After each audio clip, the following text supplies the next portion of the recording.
Thank you everyone for joining us. We're here to talk about a very important issue in the Middle East today. It's hard to talk actually about anything in the Middle East without mentioning Iran. The influence and reach of Iran seem to have only expanded in the region following the wars in Afghanistan and Iraq, and now in Syria and Yemen. So with me to discuss all of this I'm going to start from farther left. Ambassador Gerald Feierstein. He's the director of the Gulf Affairs and Government Relations here at MEI. I'm sure you've all heard about the ambassador. He's had been a diplomat even before Iran's revolution. He served in Pakistan, Saudi, Oman, Lebanon, Jerusalem, and Tunis. His last overseas posting was as U.S. ambassador to Yemen, where he served until 2013. To his right is Ahmad Majidyar, a fellow and director of IranObserved project at MEI. If you haven't subscribed to that, you have 10 seconds to do this now. Prior to that, Ahmad worked at the American Enterprise Institute, where he co-authored 2 monographs on Iran. Ahmad also taught at the Naval Postgraduate School Leadership and is a frequent guest on US and regional media. To my right is a good friend of mine, Aram Nerguizian, but that's not the only reason he's here. He is a senior fellow at CSIS, where he extensively studies defense and strategic and military dynamics in the Middle East and North Africa. Aram is the guy to know, to text at midnight, 2 a.m., anytime. You have a question on anything you need to know about Lebanon, the Lebanese army, who's visiting, who's not, about Hezbollah, what's their strategy, what's their little tactics. I've done that many times, and I promise I won't share your cell phone number on stage, and we're live streaming. So I want this to be as engaging as possible. So I'm gonna start with a broad question for the panelists. And then I'll follow up with few, but at any point you have a question, just raise your hand and I will go to you. So if we want to start broadly, and I'll start with you, Ambassador, how would you define the scope of Iranian influence now in Yemen? The same question will go to you, Ahmed, in Afghanistan, and then Aram in Lebanon. What I would say is that Iran does not have an historic relationship with Yemen. It's a relatively recent arrival. It's a relatively recent intervention by the Iranians that really kind of came about the same time as the Arab Spring. That prior to the Arab Spring, Iran had some interest with the Houthis, with the Zaydi Shia, but it wasn't specific. It wasn't very significant, even in terms of the wars that were fought between the Houthis and the government of Yemen in the first years of the 21st century. That it wasn't a major player. But the Iranians saw opportunities in Yemen following the Arab Spring, and given the weakness of the government in Sana'a, they saw an opportunity to really become more deeply involved in the affairs there, and began. At least by 2012, if not before that, began to provide military assistance, training to the Houthis, and also began an engagement, a relationship with Ali Abdullah Saleh, who had been removed from office in 2012 and was looking for opportunities to get back in, and saw the possibility of establishing a relationship with Iran as one way that he could regain his power and authority. So it's really only over the last 5 years or so that we've seen Iran come in a significant way. Obviously, the question is, what does Iran want to get out of this relationship? Where do they see it going? And I would say that there are two specific objectives that Iran might have in Yemen. One, of course, is the ability to challenge Saudi Arabia's security and stability on the Arabian Peninsula, more broadly, not only the Saudis, but more broadly with the Gulf allies. And the second one, I think, and we saw this really at the end of 2016 when the U.S. The U.S. frigate, the USS Mason, as well as an Emirati ship and a Saudi ship were targeted in the Bab el-Mandeb, excuse me, that Iran might see some utility in having the capacity to interfere with commercial shipping in the Bab el-Mandeb, the passage through the Red Sea, in the same way that they have long aspired to be able to interdict shipping in the Strait of Hormuz, and that if you can choke off those two chokeholds, that in fact you can affect the entire global economy, and that would be a good way for them to get some insurance against intervention in their own internal affairs, and to provide a balance against the international community. So they saw these objectives. They were able to take advantage of the weakness of the government in Sana'a, and they have achieved a broad objective in doing that.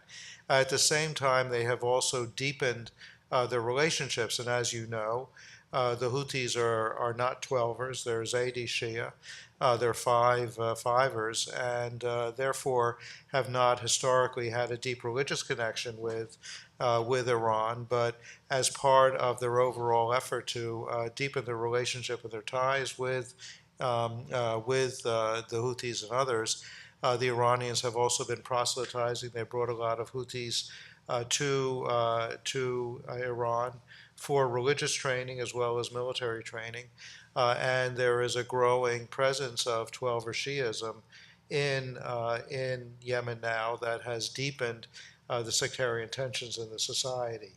So we have seen again that Iran, starting from a very nominal relationship, has actually expanded quite significantly. To many dimensions. Yeah. Afghanistan? Sure. So just a general overview of the Iran policy in Afghanistan. Indeed, since the U.S. intervention in Afghanistan in late 2001, the Islamic Republic has played both sides of the conflict. On the one hand, we've seen that Iran initially aided the U.S.-led coalition in toppling the Taliban regime. Iran played a positive role in the formation of the post-Taliban Afghan government at the Bonn conference. Successive Iranian governments, the Khatami administration, the Ahmadinejad government, and also lately the Rouhani administration, they have sought to cultivate very close ties with the Kabul government, both with President Karzai government and also with the current National Unity government in Kabul. And Iran also has contributed to Afghanistan reconstruction. But at the same time, we've seen that the Islamic Revolutionary Guards and its elite Quds force have provided measured and calculated support to the Taliban to undermine the US-led stabilization efforts in Afghanistan and to accelerate the withdrawal of the US troops from its eastern border, and also at times to seek political concessions from the Kabul government. And based on the accounts of the US military officials and Afghan officials, and also from the Afghan media, we've seen that Iran has not only provided the Taliban with weapons and financial assistance, but has also provided training on its soil to the Taliban, military training to the Taliban commanders and fighters in different Iranian provinces, mostly just close to the Afghan border, like Sistan, Baluchistan, Khorasan, and other provinces. And recently, both the US and Afghan officials say that Iran has deepened its ties with both, with the military commanders in battling the Afghan government and the US-led coalition inside Afghanistan, and also with the political leadership.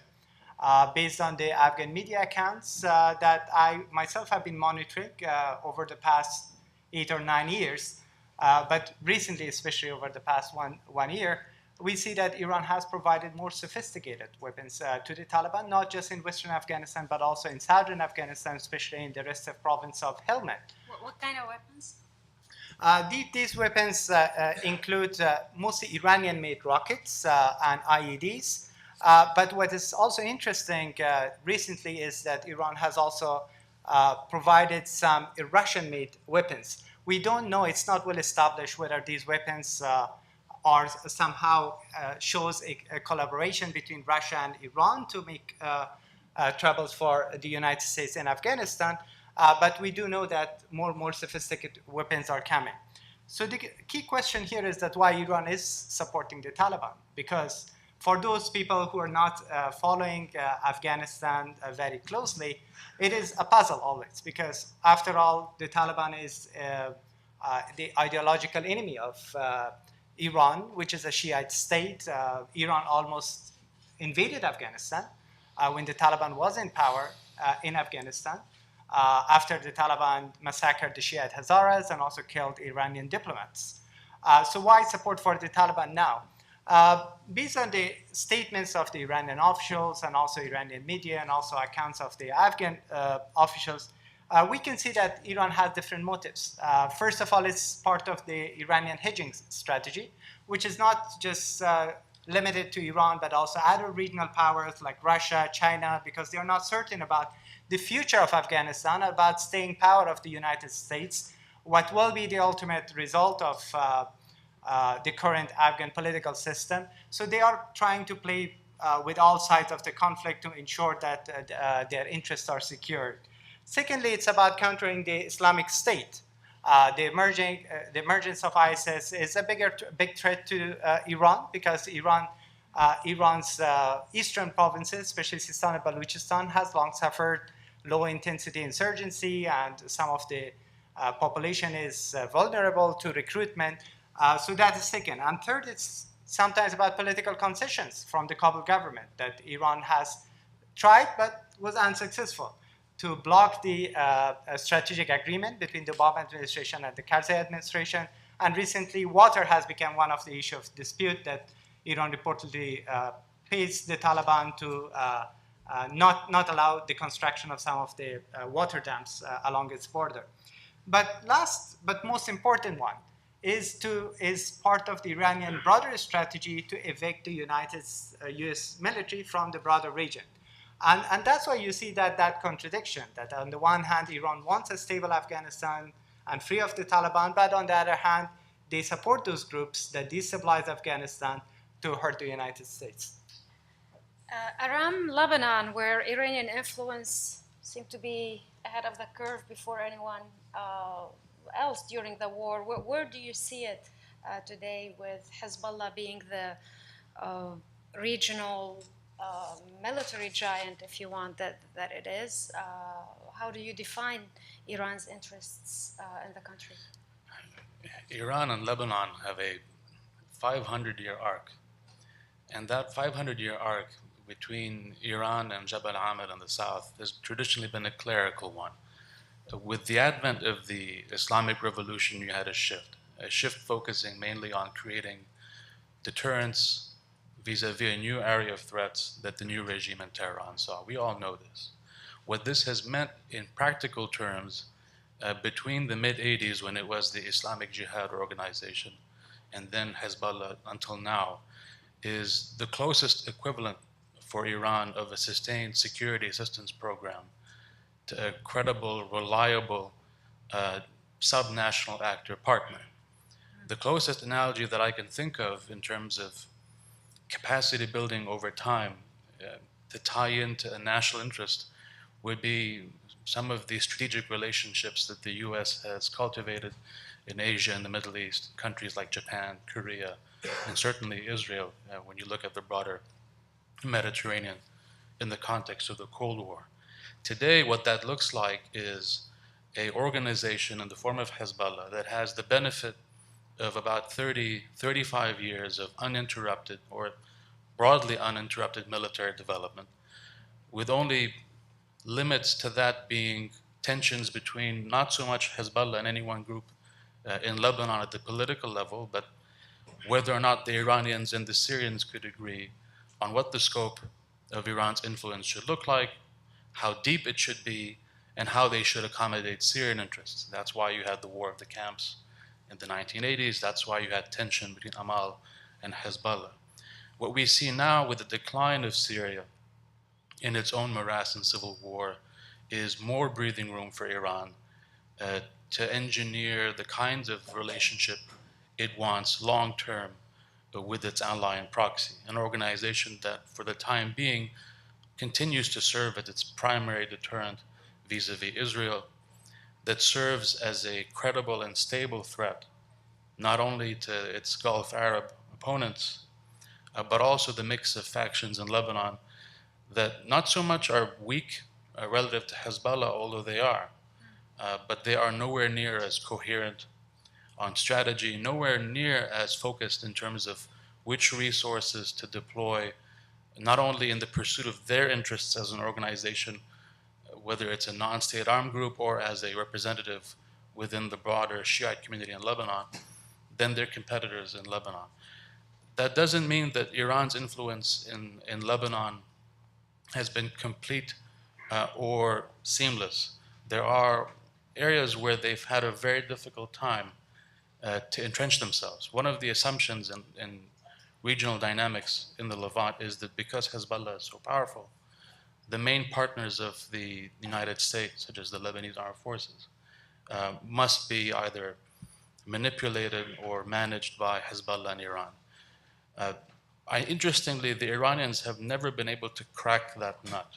You do have a lot of pressure from Hezbollah and Iran to on the army to try to mitigate as much as possible its autonomy, its potential ascendancy, in an arc that spans back to the foundation of the army in 45. You've had the steady incline with dips. You now have an incline from 2012 to 2017 that does threaten Hezbollah and the Iranians that support them. But that nexus between Hezbollah being the preeminent political force in Lebanon, backed by Iran, with a military capability that spans not only Lebanon but the Syrian military theater, and at the same time a US trained and equipped Lebanese military that is multi-confessional, that includes Shiites, creates a level of complexity that the Iranians still haven't completely managed to penetrate. Ambassador, I want to go back to you, but follow up also on what Aram was saying. Do you see Iran in Yemen trying to copy the Hezbollah model with the Houthis, and is that realistic for them? And to just, you mentioned something that Saudi felt its security was at threat. So if we want to look now, we're almost over 2 years since the war started. Was that a necessary war for the Arab coalition? Well, certainly, your first question touches on one of the key issues within Yemen, and that's debated by the Yemenis themselves, and that is what exactly is the Houthi objective in carrying out these efforts to overthrow the government of Yemen and block the political transition that was launched in 2011. There was an assumption, I think, early on that, in fact, the Houthis did see themselves as a Hezbollah-like structure inside of Yemen, not necessarily that they would control the government, but that they would certainly be autonomous in their own region, that they would be able, through their own military capabilities, to prevent the government from intervening in their internal affairs and their own affairs in the northern part of Yemen, and also that they would have if they didn't control the government, at least they would have a veto over government decisions that might or might not affect their interests.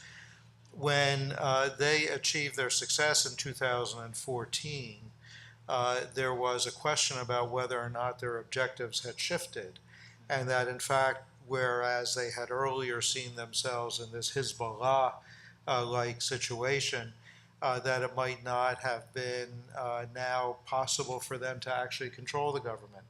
And therefore their ambitions grew. And so it's not entirely clear now whether or not they would be satisfied with just being in that predominant but not controlling area that Hezbollah enjoys in Beirut. In terms of the Saudis, I would have to say that certainly in our own analysis of the situation in 2014 and 15, and Mohammed Al-Yahya made the point earlier on that the Saudis had exercised significant patience from the time where the Houthis and Ali Abdullah Saleh's forces went into Sana'a in the fall of 2014 and really took effective control of the government at that point until March of 2015 when the conflict started. The Saudis did exhibit significant patience, waiting to see what was happening, supporting the UN efforts Jamal bin Omar was mounting to try to negotiate a new agreement within the Yemeni political context before they reached the point where they decided that their security and stability were at threat. If you look at what happened in those 7 months, approximately between the fall of 2014 and March of 2015, you saw the Houthis with Iranian support engaging in a number of provocative actions, calling for military exercises near the border, significant inflow at that point of Iranian military supplies as well as IRGC and Hezbollah trainers and advisors. And with a number of statements being issued by senior Houthi leadership that was directly threatening Saudi security. So certainly we shared with the Saudis a view that, in fact, destabilizing that border region was certainly an objective that the Houthis and the Iranians had. And therefore supported the decision on the part of the Saudis to intervene. Now, as you say, 2 years later, the cost of the conflict far exceed anything that anybody expected. And once again, you're in a situation, and there was a lot of discussion earlier on about asymmetric conflict, and the fact is that the Saudis are trapped in an asymmetric conflict in Yemen, where they have not been able to achieve military success, nor have they been able to achieve enough preponderance militarily to force the Houthis and Ali Abdullah Saleh to return to the negotiating table and come to any kind of a political agreement on how to go forward from here.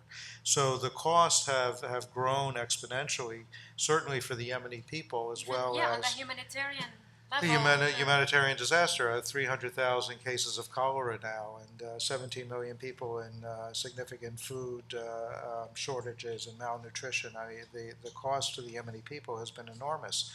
And the cost to Saudi Arabia has been enormous. And if you look at the situation of the missiles that have come across the border from Yemen, the fact that they've been forced to evacuate a number of cities along the border, that Najran and Jazan are basically uninhabitable because of the Houthi attacks across the border. These are not insignificant costs to Saudi Arabia as well. So the situation is quite different.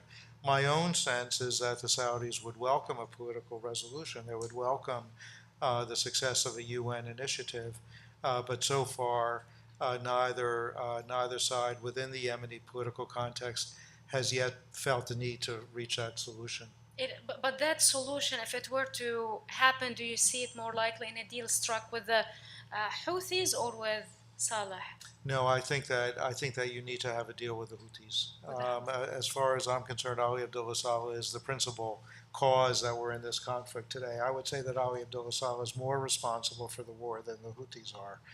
And I don't see that there can ever be stability in Yemen as long as Saleh is there. If Saleh is to return, then basically what you're saying is that after 6 years of sacrifice and suffering, the Yemeni people will be right back to where they started in 2011. Ahmad, Iran seemed to have an extraordinary ability in recruiting locals and sending them to conflicts or arming them in their own countries. We're seeing a new phenomena almost with Afghans being recruited to go fight in Aleppo. Uh, what does that make sense for you in reading Iranian policy, and if you can explain it more for us? Yeah, the recruitment of the Afghans, largely from the refugee community inside Iran. There are about 3 million Afghans living inside Iran.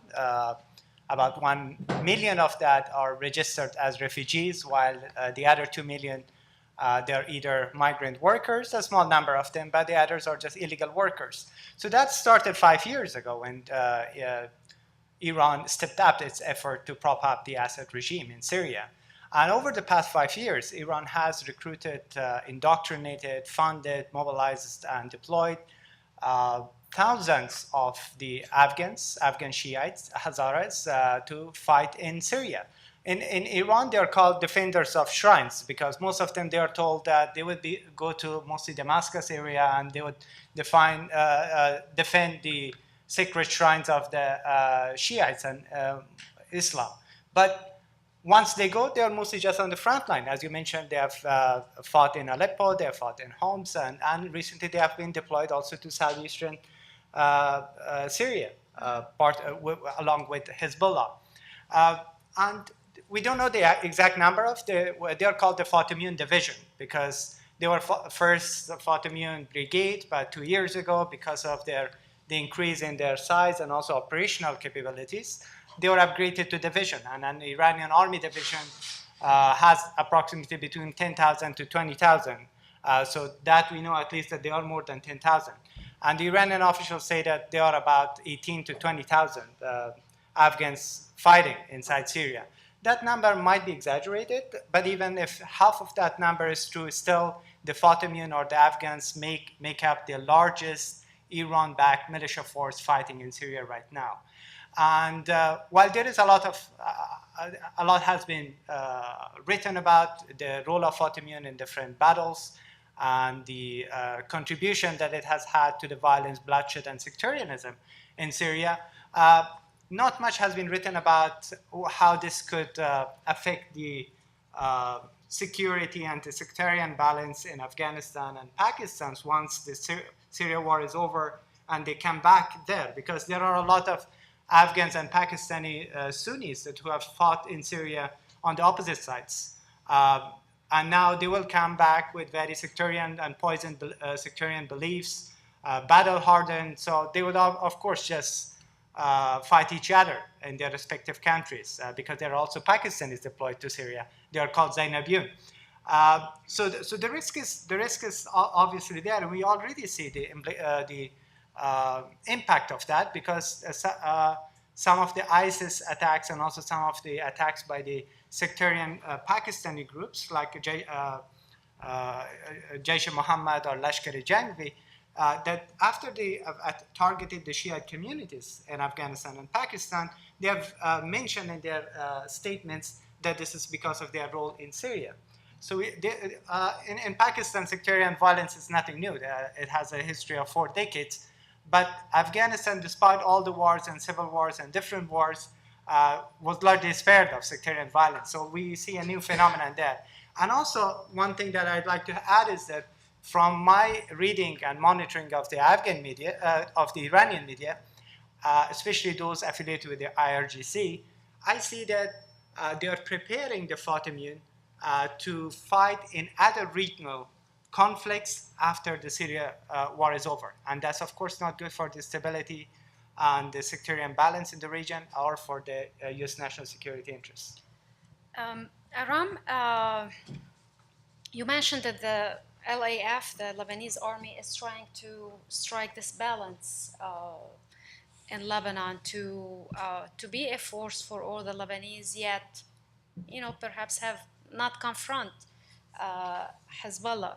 But you also said that Iran has expanded its influence. It has largely benefited from the Syrian war today. How much room does the LAF have to maneuver here, and how do you read the U.S. or the French or the British influence on the army?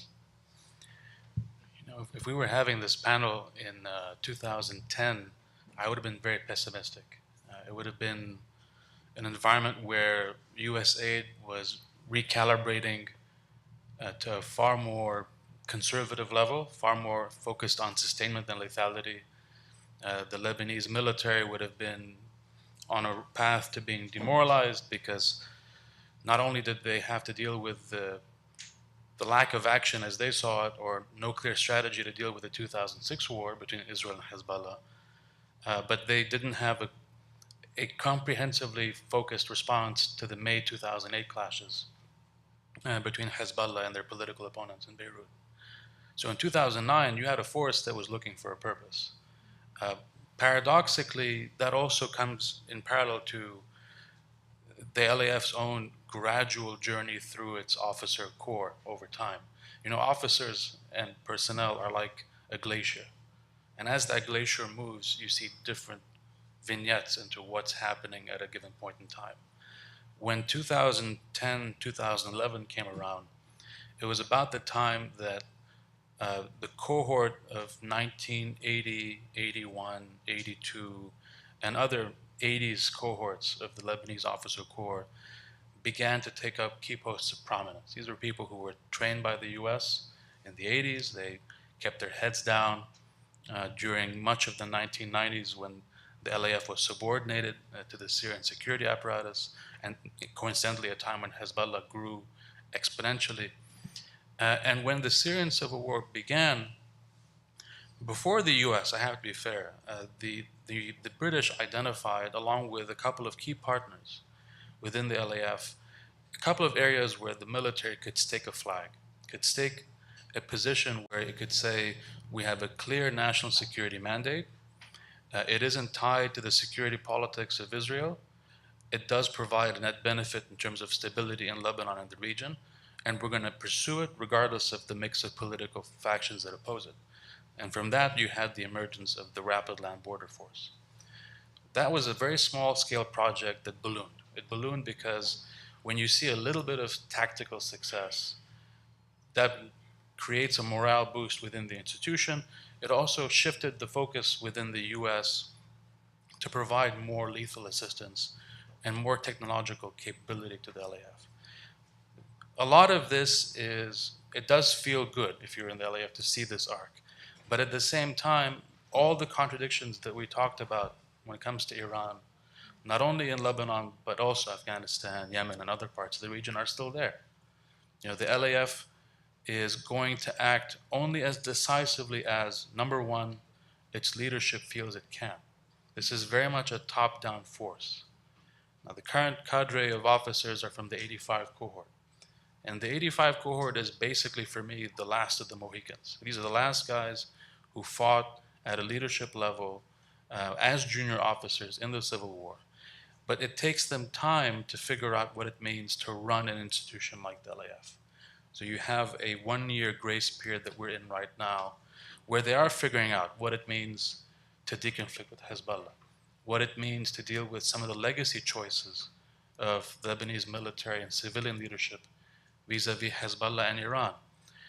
There is an intent within the current cadre to make the LAF the preeminent national security actor in Lebanon. That's their long-term vision. How to get there and how to get the mix of political forces that have held back the military over its 70-plus-year arc as an institution, and how to keep the focus in places like Washington, Riyadh being a critical example of a loss of focus. The decision to withdraw military funding was a self-inflicted wound for how the Saudis projected political and military power in the Levant. It demoralized people that they'd been working with, and it made it that much easier for Hezbollah to make the case that the Saudis and other countries are not reliable partners. The edge that Hezbollah and Iran have, beyond the asymmetric edge that my colleagues have discussed, is also the ability to say we are consistent, that you have a long arc of engagement, a long arc of focus, and other countries in the region and beyond do not. And usually the casualties in these types of scenarios are these emerging institutions. In the case of Lebanon, it'd be the military. So basically, you're saying the Saudi decision of withdrawing the gift to the army that came at the expense of Saudi influence today in Lebanon, or did it? I mean, Iran offered after that to give aid to the army, but that was not taken. So, and I mean, the U.S. still gives the army $80 million a year in aid. So, if you can be just more clear, where is Iran's and Hezbollah's influence in the army today, and the impact of the Saudi decision? So I'll work my way in the same direction you posed that. So, in terms of first the Saudi decision, all right.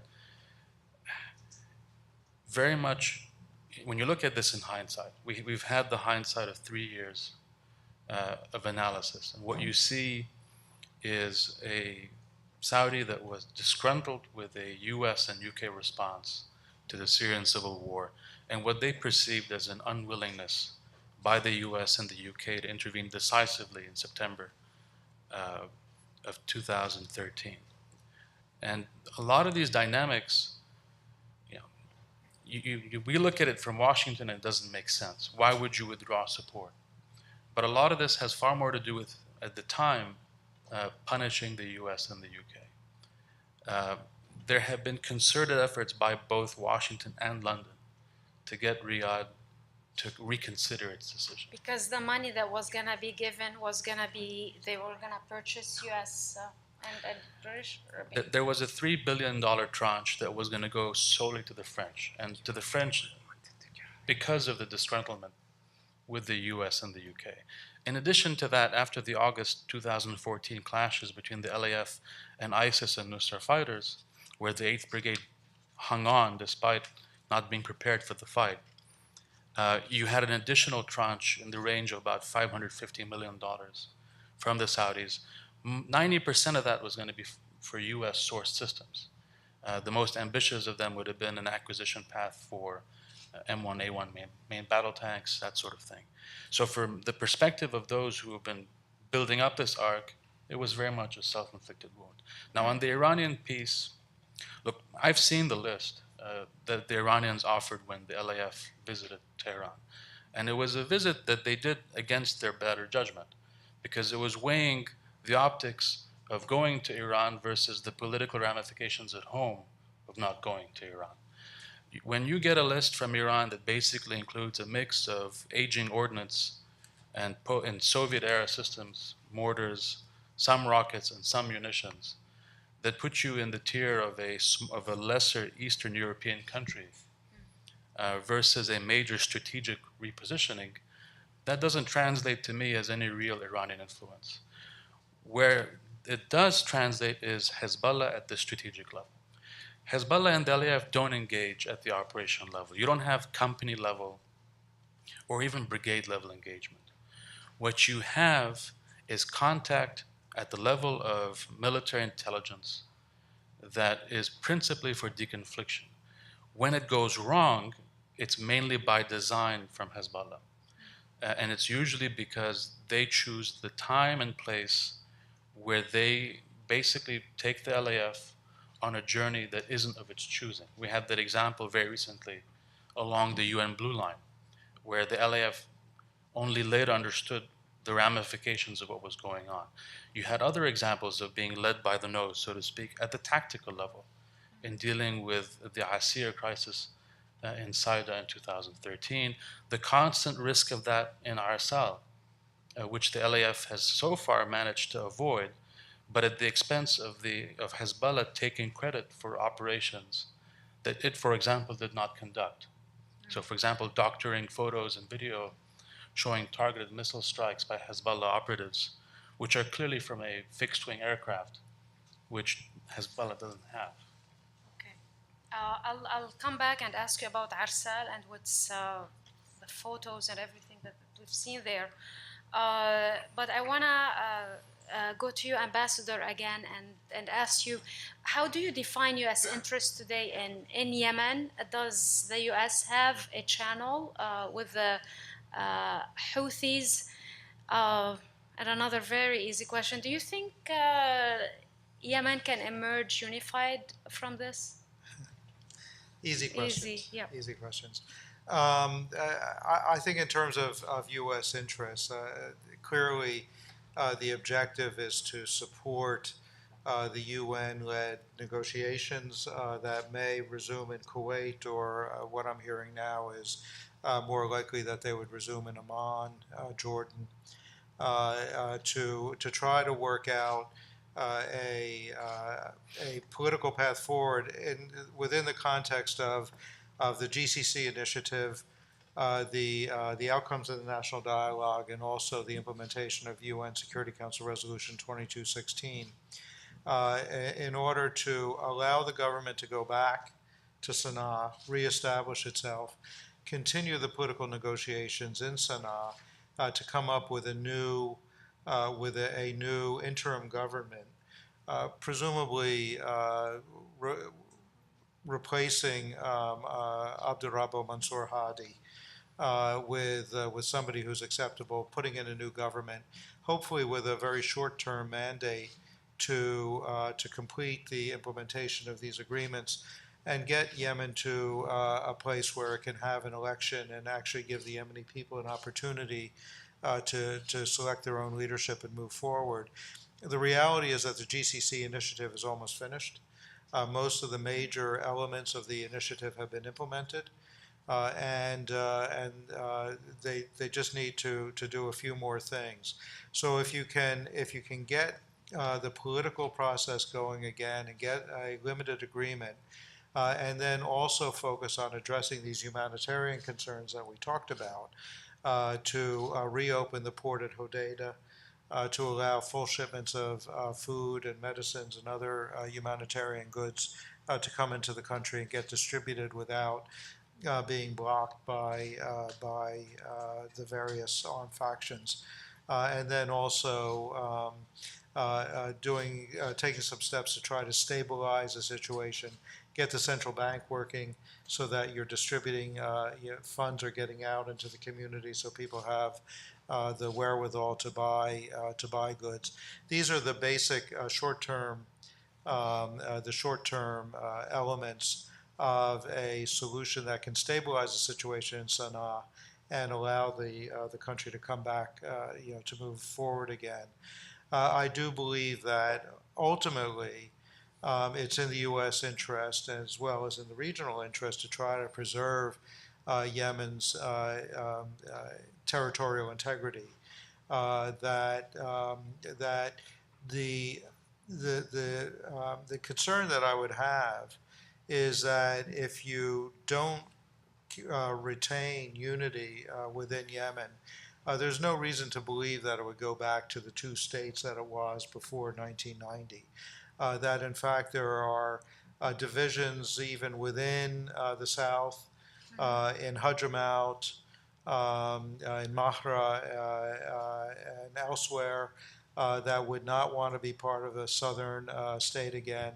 And so that what you might end up with is not two states, but you might end up with 3 or 4 or 5 or half a dozen states, all of which would be politically insecure, economically not viable, and vulnerable to the continuation of the AQ threat that we have in Yemen now.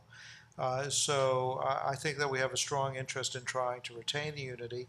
It should be a decentralized state, and of course the national dialogue addressed the idea that at the end of this process there should be a federalized state in Yemen that would provide with the Yemeni people with local autonomy and an ability to control more of their own lives at a local level. So, Would Iran accept this though? I mean, can they well, spoil it? so in terms of the Iranians, the situation right now, if I were an Iranian bureaucrat who was tasked with writing a paper about how is Iran doing in its regional ambitions, I would have to say that Yemen would be one of the bright spots in my report. That you have to look at it and say, if I were an Iranian, I'd say that we're doing pretty well in Yemen. We have, for very little cost to ourselves, we have hamstrung Saudi Arabia. We have cost Saudi Arabia enormously financially, militarily. They've been embarrassed. We've created stresses and strains between Saudi Arabia and its key partners, the U.S. and the U.K. So this is a victory for us. But the issue is, if you look at it from a slightly broader perspective, where does Iran go with this? What I would say is it depends, and I think part of the question is who's in control in Tehran. But if you have an Iran that's comfortable with the level of tension in the region right now, then continuing to press forward in Yemen makes a lot of sense. But if you have an Iranian policy that says we don't want to get into a shooting war with the United States, the best way to get into a shooting war with the United States is to continue to destabilize the region and push the Saudis and the GCC states into taking a more aggressive, hostile stance vis-a-vis Iran. So maybe it's not a bad idea for us to try to find ways to reduce tension. We saw a little bit of that in December after the GCC summit when the Kuwaitis went to Tehran carrying a letter from the GCC. We had a return visit to the Gulf by Rouhani, who went to Kuwait and he went to Oman. Javaid Zarif went to Qatar. And so, there may be some interest in Tehran about finding ways to reduce tension and reduce the prospect of having a hot war with the United States. And if you were going to make that calculation, the easiest way for Iran to do that, to reduce tensions, would be to support a political resolution in Yemen. Yemen is not important to Iran in the same way, that we heard that Syria is existential for Iran. Lebanon, you have 500 years of Lebanese-Iranian relationships and the huge commitment that Iran has made to Hezbollah and to its presence in Lebanon. You don't have any of that in Yemen. And if you were to make a deal in Yemen, then from a propaganda standpoint, you would say this is a win for Iran because we can demonstrate that we're the responsible adults in the region against the Saudi nuts who are, continuing to press the conflict. And also, there's nothing that would have a greater impact in terms of the regional aspects than reducing the Yemen conflict and getting that off the table. So there may be interest. I think it's worth testing the Iranians. There may be interest. There may be some prospect or capacity for Iran to be somewhat supportive of trying to find a solution in Yemen. Ahmad, we keep talking about U.S. increasing troops level in Afghanistan. We are into year 16 now of the longest war in U.S. history, recent history. So, and then you look at what Secretary of Defense Mattis said, that Russia now is aiding the Taliban. So do you see where Iran comes in and where Russia comes in, do you see now a joint threat to U.S. presence? And if the U.S. were to increase troops in Afghanistan, can that push against Iran? To answer the first part of your question, the United States has two vital interests in Afghanistan. And first is to make sure that Afghanistan does not descend back to chaos and instability, or the return of the Taliban, or in the worst case scenario, even a civil war, that would allow Al-Qaeda to reconstitute itself, or the ISIS, especially now that they're losing ground in Syria and Iraq, that they find a new safe haven in parts of Afghanistan. And the second vital interest is that if Afghanistan becomes unstable, that of course has its impact on Pakistan. So to prevent a situation that the Pakistani nuclear weapons fall into the hands of the Taliban, to the extremists inside Pakistan. I think that the Trump administration is set to announce its strategy soon, but we already know that that would include a surge of about 3,000 or 4,000 troops to Afghanistan. But that is not to defeat the Taliban, because there is now a recognition that a military victory is not possible in Afghanistan, but because the Taliban has the momentum and now controls more territory than any time in the past 16 years to arrest their momentum and they hope, it's not mostly a strategy, but hope that there would be a political settlement with the Taliban in the long run. And in that scenario, actually, the U.S., the U.S., Russia, and Iran, they want the same outcome in Afghanistan, a stable Afghanistan that is not a safe haven for terrorist groups which threaten regional stability. However, the increasing tension between Iran and the United States on the one hand, and US and Russia in some areas on the other hand, that plays out now in Afghanistan. Because one thing that I didn't mention before is that another reason that Iran maintains close relationship with the Taliban is to send a message to Washington that if you push back against us in Syria or Iraq, we can create more trouble for you here in Afghanistan. So given this rising tension between the US and Iran over the missile issue, over Syria and Iraq, or the nuclear issue, which seems to be again coming forth, I don't see a kind of like very large-scale cooperation between US and Iran in Afghanistan. But what I think that both countries, it's good for them that they do in Afghanistan is to complement, not to bring their tension from the Middle East or other issues into Afghanistan, because ultimately they share the same interest, although that's easy said and done. And about Iran and Russia, I don't see Iran and Russia as kind of strategic partner, despite the fact that they are cooperating in Syria very closely. It's more a marriage of convenience and a transactional relationship. There are very deep mistrust between Russia and Iran. So the US should, I think, that engage Russia, not just Russia, but other actors like China also, to put pressure on Iran not to increase its destabilizing role in Afghanistan. Excellent. We will turn to audience questions. So if you have a question, we're going to go here first. Please raise your hand, introduce yourself, and I guess wait for the mic. Yes. Hi, my name is Mohammed Tahir from Radio Free Europe Liberty. My question will go to Majidyar, to you. There was times in the past when we seen or heard from media that money will be flown to Kabul from Iran in the shopping bags during the Karzai time. Now, then there was only one head of the state. Now, these days, there are several of them in different level.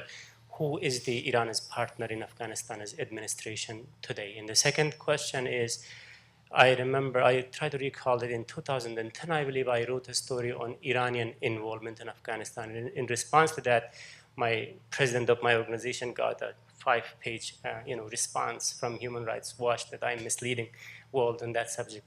Based on this discussion, it wasn't that misleading. So since then, 7 years passed, even if we compare that as a deadline. What is the achievements of Iran in Afghanistan, if you can explain in a PowerPoint style in few comments? Yeah. Thank you very much. Okay, I'll try to just be very brief and just talk to you about it more after the event.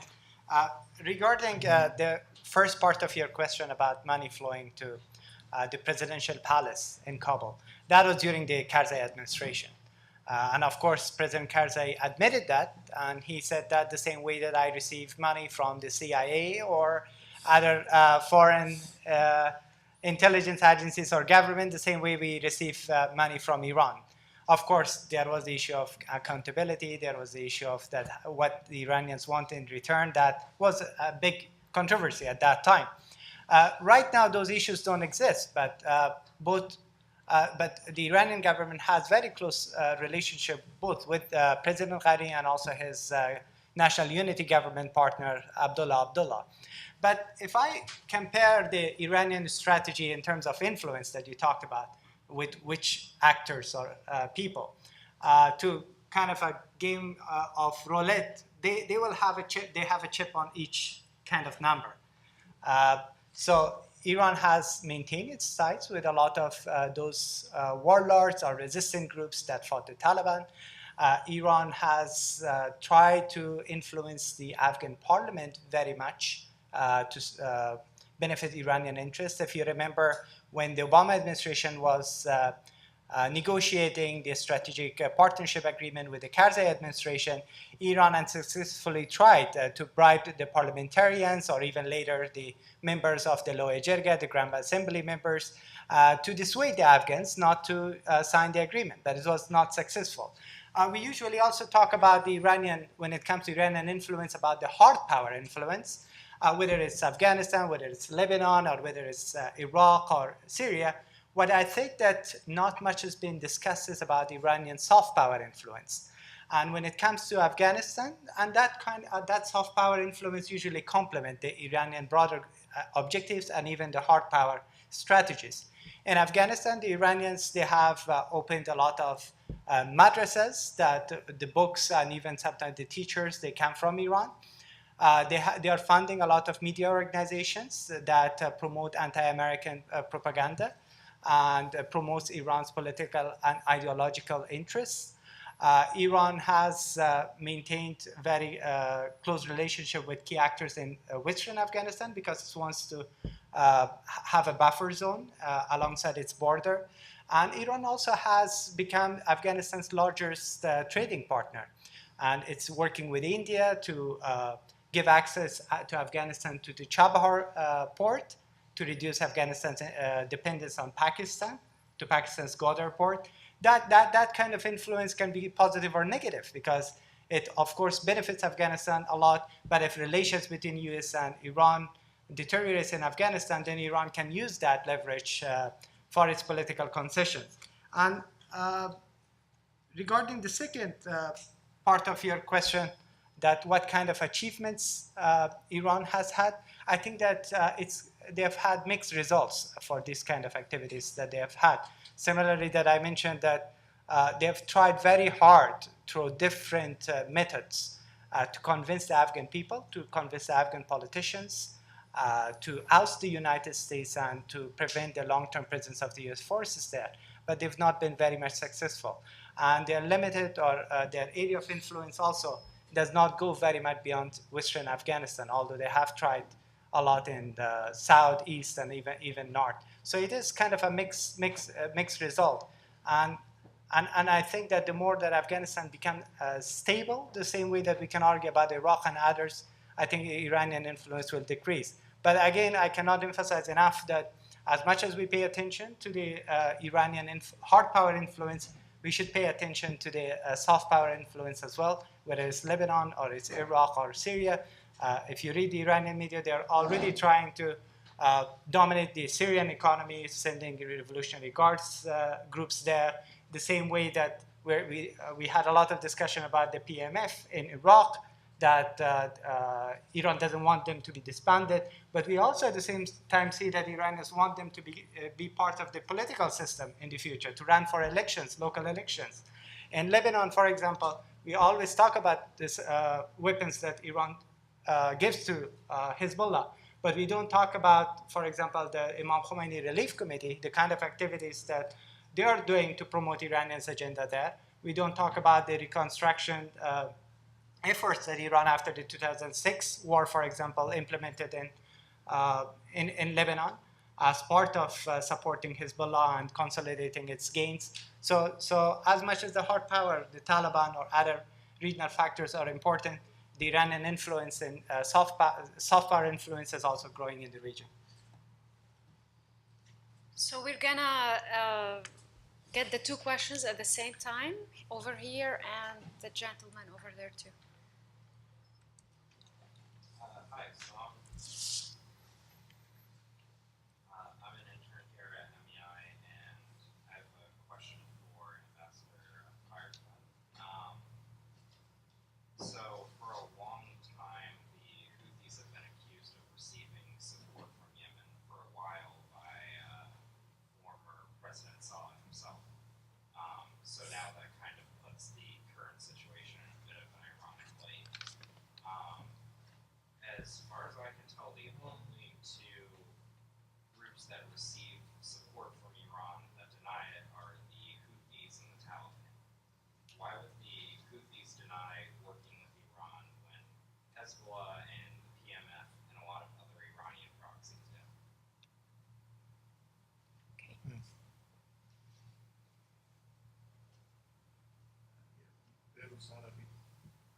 Is that on? Sadavi. So the question that I have with respect to Taliban is my Afghan friends, they tell me that there are large sums of money that are pouring into Jalalabad and eastern Afghanistan, Saudi money, to build even bigger madrasas. And there's also lots and lots of money pouring into Pakistan, building madrasas. So I'm listening to all this, and I'm thinking, after so many years of fighting and all sides and everybody's involved and everything, it looks to me as if we're going to go back to a situation where there will be a lot of madrasas. Afghanistan is going to be ruled by the Taliban. And at some point, I don't know, God forbid, something bad may happen again. So is this where we're going? I mean, irrespective of Iranian money or Saudi money or American troops and that sort of thing. And I just want to throw a question also to Aram on because it's, I think, important to mention this. The 4 Syrians refugees who died in detention by the Lebanese army, some gruesome, horrible photos we've seen of torture online. What's going on there? So if you can explain this, but we're gonna go to the ambassador first for the question on the Houthis. Yeah, I don't think that the Houthis, do very much these days to deny their relationship with Iran. Curiously enough, when Saleh was accusing them of getting a lot of Iranian support in that 2003 to 2009 period, they actually weren't. At least we couldn't find it. We looked, but there wasn't a lot of support that was going to the Houthis at that point. There is now, and in 2014, after they moved into Sana'a, they actually signed agreements with Iran. There were regular daily flights from Tehran to Sana'a. A lot of military equipment was coming in. A lot of very obvious Iranian presence was visible in Yemen. So it's not by any stretch of the imagination secret or hidden. There is, I think, for any Yemeni group, there is a pretty strong strain of xenophobia in Yemen, and so you don't want to exaggerate the role that foreigners play in your own activities, but it's not by any stretch of the imagination a secret. Yeah, very briefly, I just talked about the Iranian influence and activities and ties with the Taliban because the conference was about the Iranian regional role. But you're absolutely right that when it comes to the support to the Taliban that they receive from elements within the Pakistani military establishment or the madrasas or others, that's much more significant that they receive support from Iran.